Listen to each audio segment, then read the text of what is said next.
IIT JEE और NEET के लिए इस प्रश्न में आप यहाँ देख पा रहे हैं कि M1 और M2 मास जो है मासलेस पुली और मासलेस स्ट्रिंग के साथ अटैच है। इसको एट वुड मशीन बोलते हैं।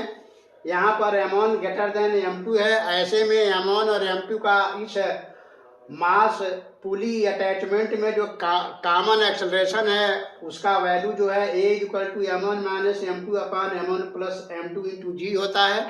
और स्ट्रिंग में जो कॉमन टेंशन है उसका वैल्यू T = 2 M1 M2 अपान M1 + M2 × G के बराबर होता है। और M1 M2 का इस मास पुली अटैचमेंट में जो सेंटर ऑफ मास का एक्सेलरेशन है उसका वैल्यू M1 - M2 अपान M1 + M2 का होल स्क्वायर × G के बराबर होता है। अर्थात M1 M2 इस एट वुड मशीन में जो कॉमन सेंटर रखते हैं उसका एक्सेलरेशन M1 - M2 अपान M1 + M2 का होल स्क्वायर × G के बराबर होता है। तो यहाँ पर इन सारे इम्पॉर्टेंट फार्मूले का डेरिवेशन करते हैं और देखते हैं कैसे ये बनता है, क्योंकि इनसे रिलेटेड कहीं न कहीं कोई न कोई क्वेश्चन जरूर आईआईटी जेईई और नीट के एग्जाम में होता है। तो यहाँ पर हम लोग सबसे पहले FBD बनाएंगे।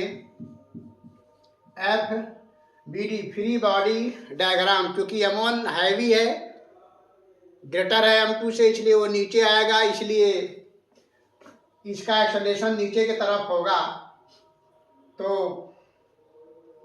M1 का FBD जब बनाएंगे तो यहाँ पर आप देख पा रहे हैं कि M1 जो है इस तरह से दिखाया जाएगा और इसका वेट नीचे काम करेगा M1G और ऊपर टेंशन काम करेगा।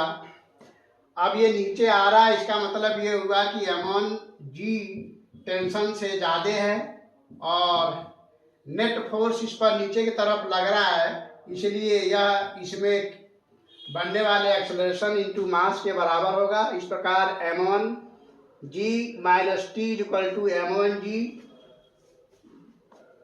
अब फिर M2 का FBD आप बनाएंगे तो M2 का यहाँ पर देखिए M2 का FBD बनाएंगे तो इस तरह से ये M2 है, इसका वेट नीचे काम कर रहा है M2G और टेंशन यहाँ T होगा। क्योंकि ये M1 नीचे आ रहा है तो निश्चित रूप से M2 जो है ऊपर जाएगा सेम एक्सेलरेशन से, बट डायरेक्शन उसका ऊपर की तरफ होगा और M1 का एक्सेलरेशन का डायरेक्शन नीचे की तरफ होगा। इस प्रकार यहाँ पर टेंशन जो है M2 को ऊपर ले जाएगा तो टेंशन ज़्यादा होगा। ऐसे में यहाँ पर हम लोग लिखेंगे T - M2G = mass of M2 × common acceleration. अब इन दोनों इक्वेशन को जब हम लोग सॉल्व करेंगे तो हमें कॉमन एक्सेलरेशन यहाँ ऐड करेंगे तो ये देखिए T कट जाएगा। इस प्रकार यहाँ से कॉमन एक्सेलरेशन मिलेगा M1 + M2 × G और इधर हो जाएगा M1 - M2 × G, सॉरी यहाँ पर A लेंगे। तो इस प्रकार कॉमन एक्सेलरेशन का वैल्यू हो गया M1 - M2 × G अपान M1 + M2।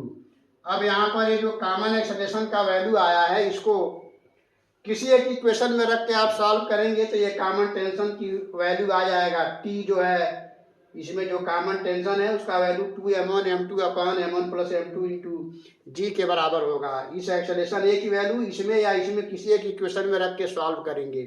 अब हम बात करते हैं सेंटर ऑफ मास के एक्सेलरेशन का। तो सेंटर ऑफ मास के एक्सेलरेशन निकालने के लिए अब आप देख रहे हैं M1 नीचे आ रहा है और उसी एक्सेलरेशन से M2 ऊपर जा रहा है, मैग्नीट्यूड में उसी एक्सेलरेशन से M2 ऊपर जा रहा है। इस प्रकार M1 का एक्सेलरेशन नीचे की तरफ है A, इसको हम A1 कहेंगे, और M2 का एक्सेलरेशन जो है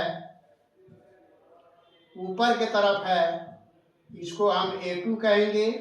इस प्रकार देख रहे हैं कि दोनों मैग्नीट्यूड में तो सेम है बट डायरेक्शन में दोनों अपोजिट हैं। एक नीचे आ रहा है M1 और M2 ऊपर जा रहा है, इसलिए सेंटर ऑफ मास का जो फॉर्मूला बनाएंगे M1 M2 का, तो सेंटर ऑफ मास का फॉर्मूला होगा M1 A1 + M2 A2 अपान M1 + M2 ये सेंटर ऑफ मास का फॉर्मूला होता है, लेकिन दोनों अपोजिट डायरेक्शन में जा रहे हैं, इसलिए इनको वेक्टर फॉर्म में जब आप लिखेंगे तो इस तरह से लिखेंगे, और फिर जब इसको आप मैग्नीट्यूड फॉर्म में करेंगे तब ये हो जाएगा सेंटर ऑफ मास का एक्सेलरेशन, ये हो जाएगा m1a minus m2a upon m1 plus m2, क्योंकि ये नीचे जा रहा है m1 और m2 ऊपर जा रहा है, इसलिए दोनों अपोजिट डायरेक्शन में हैं, इसलिए उनको सब्ट्रैक्ट कर देंगे आप।